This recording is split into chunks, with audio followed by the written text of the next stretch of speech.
Okay, so what should you be doing in your 20s to set yourself up with a firm foundation for your 30s and 40s and your later career?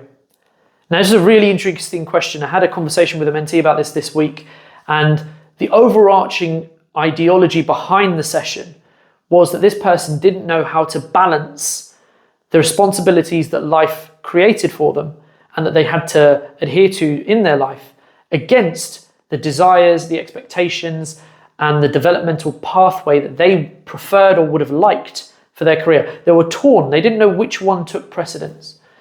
And they said to me, I really find it hard. I know I have to do this for X, Y, Z in my life, but at the same time, here's what I want to do, and I don't know how to do both.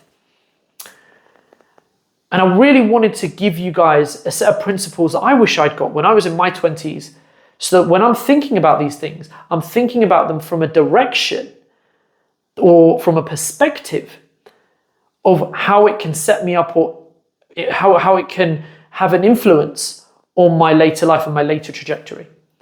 So, my name is Dibble Patel. I'm a mentor, a pharmacist, and a non-medical prescriber. And in this video, I'm going to give you the top tips for your 20s that I think you all should have so that you can set yourself up for a firm future in your relevant careers.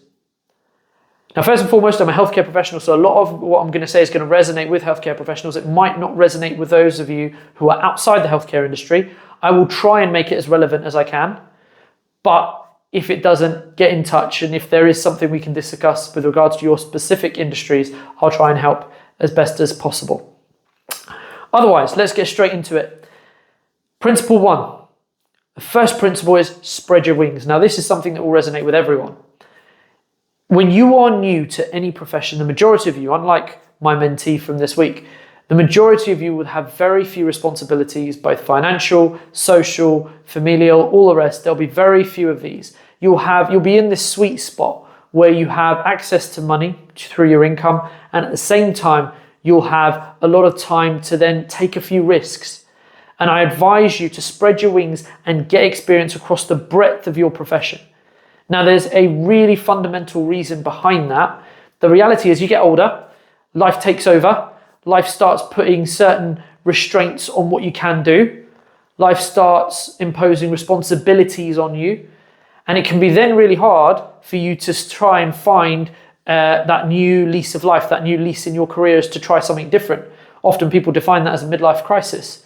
But in your 20s, it's absolutely what you should do. I feel really sorry for those of you. Some of you actually want to do this, and that's fine. You have absolute autonomy of your life and make your own decisions. No judgment here. But I feel really upset when I see lots of pharmacists or nurses actually go straight into a full-time job and sit on it for 10 years, because the majority of them 10 years later, if you ask them, are you happy with what you've done the last 10 years? They'll have some form of a regret. And that regret is the worst thing, because it's like decay. It eats away at you slowly but surely. It's a poison that you can't actually get rid of. So what I'd always advise, especially for health profession, take part-time jobs. Maybe in a community pharmacy, maybe in a surgery, maybe in a hospital.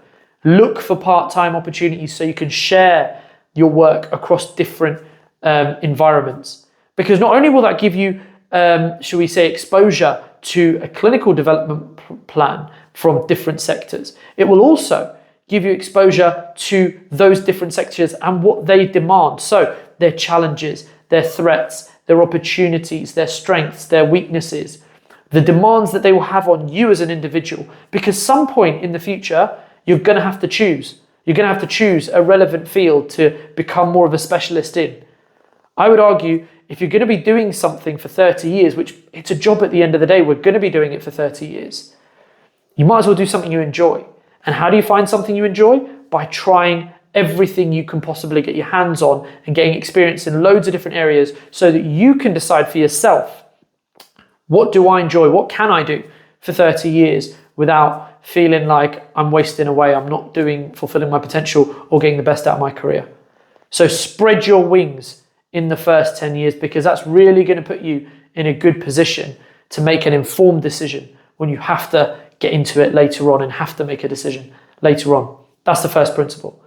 Second principle, actually I'm going to say second and third principle, because there's two financial principles that I think are really important for your 20s.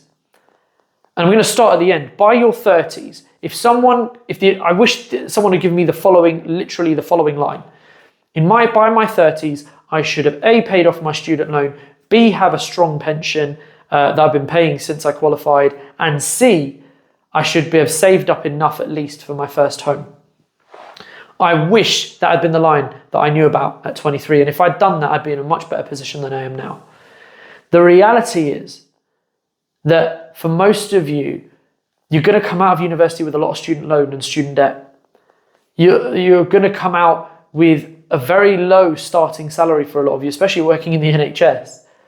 And at the same time, you're going to want to, now that you're free of education, you're going to want to go out and explore and see the world. Your friends and family, the peer pressure to go out and explore and see the world is going to be massive. So the second principle I'm going to say is budget appropriately. I would argue you should be budgeting to pay off your student loan. I know people say it gets written off after a couple of years. I know people say it's a low interest rate, but the reality is it affects your mortgage applications later on. It limits the amount you can borrow from a bank in a mortgage later on, so that you actually might not be able to get the house you want. It's another debt that they cost against you in the affordability calculator. Not all lenders, but there are a core set of lenders that do. So pay as much of your student loan off as possible. I would always argue it. Because I tell you what, rather than telling you that straight, let me backtrack a bit. Do yourself a favor. Find out when you qualify, when you get your first set of salaries and you know what your first few years' income is, or your first year's income is, go and visit a mortgage broker. And in fact, I would say, as a sub point to principle 2, you should always have a financial expert and a lawyer in your corner. You should always have a legal person and a financial person in your corner for the rest of your life.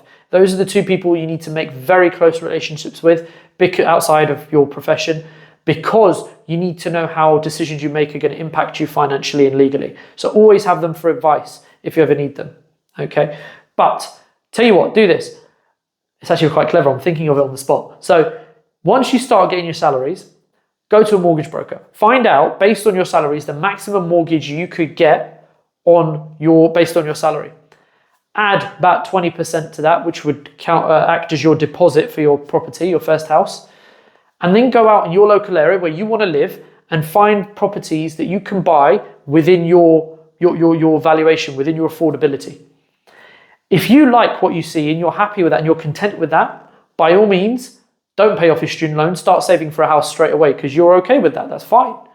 If you're not okay and you want something bigger or better or something outside your affordability, start paying your student loan off, because that's the biggest cost you're going to have against you at that point. And that's the cost where if you reduce it, or even by a little bit, it will make a huge difference to your pension and to your mortgage later on. So that's principle 2. Budget appropriately. Make sure you budget a little bit to pay off your student loan if appropriate for you. If it's not appropriate and you don't need to because you're happy with what you got, carry on. Start saving for your house and start budgeting to save for your house, and don't pay your student loan off.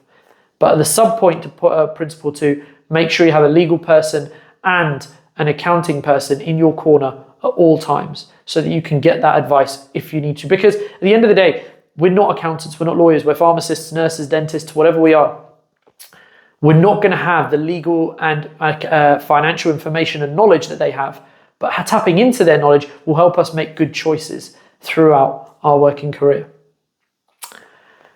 Point number 3, slightly adjoined to point number 2, pensions.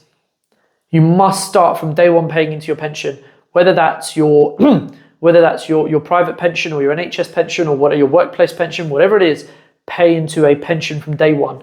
I know there's a lot going on about pensions right now and changes that are going to be made. I'm going to keep it really simple and stick to the really simple fundamentals. The longer you save, the more you make. Simple as that. And the more you have at the end, the better retirement you're going to have. Simple as that. Moreover, okay, I started my pension after the age of 25, 26 because I thought I didn't want a pension. I wanted to buy a house first. Big mistake, right? The reality is, because I started 5 years later, I have to put that much more in now for the rest of my pension career, as it were, because I'm lost 5 years to begin with. So the earlier you start, the less you have to put in to achieve the same result. And the more you put in is just a bonus, you get more at the end. So make sure either your workplace pension or the NHS pension if you're employed, private pensions are available if you're not employed or you're self-employed as a locum or what have you, and put money into it. a little trick I'd advise you to do, if you're working a Monday to Friday, regardless of PAYE or locuming, get a Saturday job.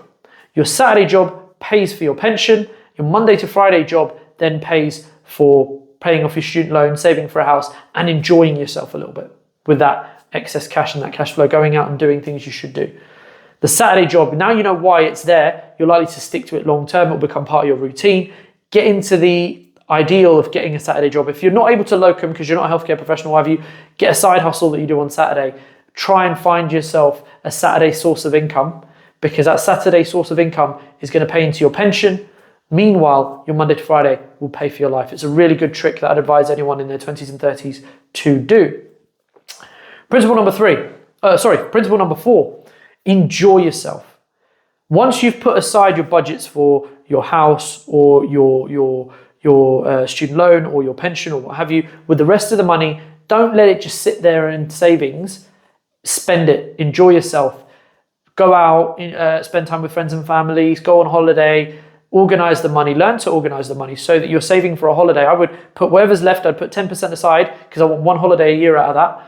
Every month, and when I've got enough, I pay for a weekend getaway somewhere, because I'm only then losing my Saturday money, I'm not losing my 9 to 5, or bank holiday getaways like that. So if you know you've got a long bank holiday coming up, if you take a Thursday off before Easter weekend, you can have a 4-day holiday and it won't cost you 4 days worth of annual leave or what have you.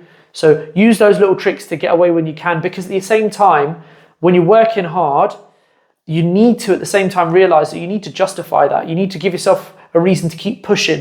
You need to show yourself that if I work hard, I'm going to get a reward, which is possibly a holiday or spending time away with your partner or your family or what have you. So spend that money to justify to yourself in your mind why you're working 5.5, 6 days a week, why you're putting this money aside for your house and your pension, why it's so important to keep going, because that gives you a personal why. A lot of people, especially in the NHS, think that we should be passionate about our roles simply because we're health professionals in the public service. But the reality is, with any job, after a while, for the individual, it will just become a job. They have to do it. They have to do it to the best of their abilities. And I don't condone anyone just doing the bare minimum. Do it to the best of your abilities while you're in that healthcare environment. You are on show. You need to show that you can do the job properly. But at the same time, it is a job and you have a life outside that job. And you personally need to justify why you're working the way you're working to yourself. And I believe those little treats like weekends away or like going to see friends and families, going out for a night out, whatever it is, they are so important. So make sure you go and enjoy yourself in your 20s so that by your 30s, because the worst scenario is you save in your 20s, you get to your 30s, life responsibilities take over, and you're thinking in your 20s, I'm going to enjoy my 30s and 40s. Doesn't happen, because life starts to close in. You'll have financial responsibility like your own house or a family then with wife, children, husband, children, whatever. You will have those responsibilities and you will not be able to then live the life you wanted to in your 20s, in your 30s. That never works. So enjoy yourself with what's money left. Spend it. Budget it so you're saving for your pension, you're saving for your house, you're saving for your paying off your student loan or what have you, your car, what have you. But at the same time, enjoy yourself. Don't spend your excess money on buying a fancy new car or financing a fancy new car. It's a waste of money. You'll enjoy the car, but after a while, it's just a car. It will just get you from A to B, no matter how flashy it looks. Whereas if you have something that's not such a good car, but you go away on 4 or 5 holidays, that's something you're going to remember. That's a memory you're going to make. And I wish someone had told me that, because I made that very mistake. So please spend it on going to see the world and enjoying your 20s as much as you can, not just flashy cars and flashy mundane things in that sense. Those are the 4 bits of advice I wish I'd got when I was in my 20s. If you found that content useful, please do like the video, subscribe to this channel, and put in the comments any other videos you think that I could help you with, or any other problems you are having that I could help with, and I'll try and do a video on them. And if you need to speak to me one-on-one, if you're a healthcare professional looking for direction in your career, please do come and speak to me via my website. It's in the caption, the link is there, so you can book a session with me and we can go forward to giving you the best foundation for your career going forward. Other than that, spread your wings, budget appropriately, enjoy yourself and pay into your pension so that you can set yourself up for your 30s and 40s, where life will start to make itself harder for you. Responsibilities will start to come into play. But until then, enjoy yourself, have a fantastic career. I really do wish that you have a career filled with fulfillment, a career filled with happiness and enjoyment, and that you can look back on your 20s with pride and say, do you know what, I have no regrets. I enjoyed myself. I wish you all the best. My name is Divya Patel. Thank you for your time.